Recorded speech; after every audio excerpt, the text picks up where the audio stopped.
things come together, they do what's called corroboration. Day one, he should have examined the witness tighter. And you have to understand, all Michael Jackson needs is reasonable doubt. Point out, you've got a lot of expertise on this. You've represented DMX, Jamie Foxx, and a couple of when was Jesse Jackson arrested from Yale? About a year ago. We had about a year. I was going to say 12 months. So you know what you're doing with this stuff. I hope so. Let's talk about Michael Jackson. That obviously daily news about him in the headlines, and the case has taken a couple of nasty turns this week. Indeed, it has. The first mistake Michael made is for a year we didn't really know if he felt that his behavior was strange. So the opening segments of this case is one where the prosecution is trying to show you that this is a strange guy who does weird and abusive things to children. And I think Michael has failed to clearly express to his public and to the jury, even those who knew about the case prior, that this behavior is weird. Aside from that, I think he has an uphill battle with regards to what evidence was introduced this week. When you look at the magazines, the videotapes, the fingerprints on the fingerprints in the magazine, we have a bodyguard that is in jail now, but they're trying to get him back to California from Vegas to testify that he saw Michael and the young alleged victim drink alcohol together on an airline. If all of these things come together, they do what's called corroboration. They give the prosecution corroboration to show that this victim is in fact telling the truth. And next week is the week of judgment for Michael, because the judge is going to say whether or not we can hear about those prior incidents of 10 years ago. If the judge allows that in, it's very difficult for Michael to walk. And as an entertainment lawyer, you give us a different perspective. We always have criminal lawyers on, prosecutors, defense attorneys. Here you are, an entertainment lawyer. Let's talk about the client in this case, Michael Jackson. Sure. Whatever you think about these allegations, Michael Jackson is just not your normal defendant. There is no way this jury is going, I don't care what he puts on, I don't care if it's a three-piece tailored Brooks Brothers suit, he is Michael Jackson.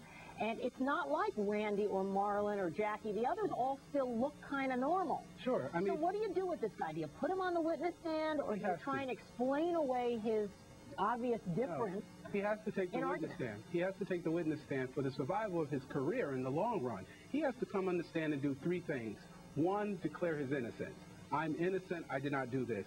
Two, he has to share the stories of hundreds of kids who visited Neverland Ranch and never had a problem, and never complained and never filed any kind of charge. Would you call those kids to the witness stand? If the judge would allow them all to come in, definitely. And then the last thing he has to do is state in no uncertain terms that this was a little boy who was ill. And but for that fact, the little boy would not have been allowed into his home, into his bedroom, and some of the luxuries that Michael gave to this John Doe, as we're calling him.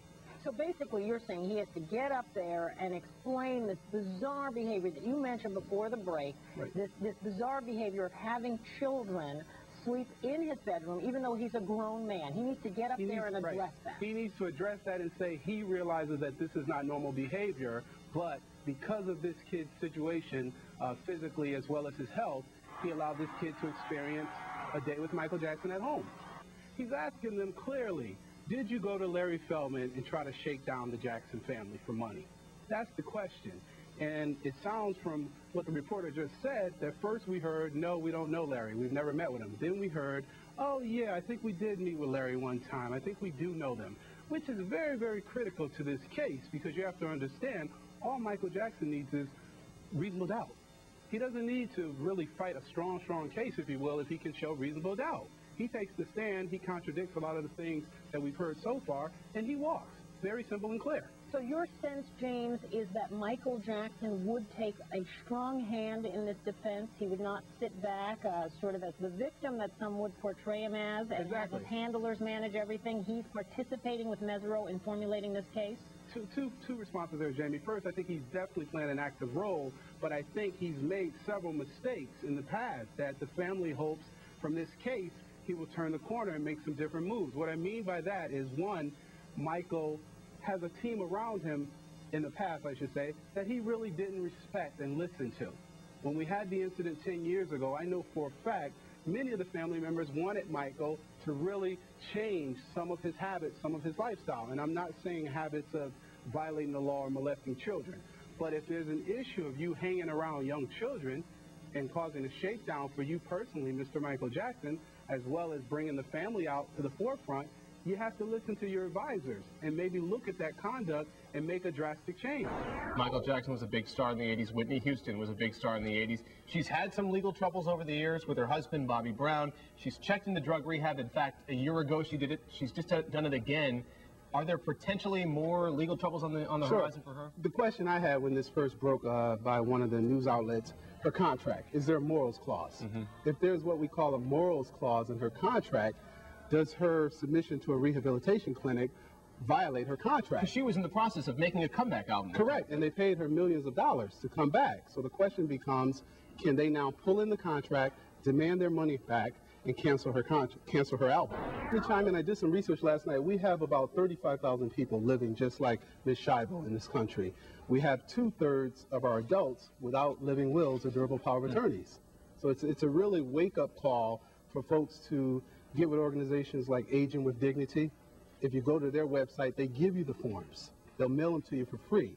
I think it's real critical that besides the politicizing of this case or this matter, that folks wake up and either get a living will or preferably a durable power of attorney where you appoint a health agent who can decide what happens to you if you end up living on a life support system. Earlier, I spoke with attorney James Walker and asked him if he was surprised by the ruling. The timing surprised me, but I'm not shocked at all that the case has been settled and dismissed. Because if you look at it from the beginning, this prosecutor has been making mistakes all along, all throughout the process. Day one, he should have examined the witness tighter. It's usually the hockey fan that has been known to jump onto the ice during a game, and in the minds of many sports representatives, it's not just the fans and the players who share the blame. Clearly the fans are wrong here. The fans overreacted and clearly tried to hurt some of the players for the Indiana Pacers. However, the bigger picture here is the NBA. Were they proactive or reactive over the years? David Stern was not proactive. In all, 9 players were suspended. But the Players Union is appealing the harshest penalties leveled against Artest, Stephen Jackson, and Jermaine O'Neal. Legal minds question the timing of the union's appeal. The problem is the union is rushed to judgment and filing an appeal so quickly. When we have clients who get in trouble like this, particularly on the music side, you do what's called the 4 R's: remorse, regret, responsibility, and respect.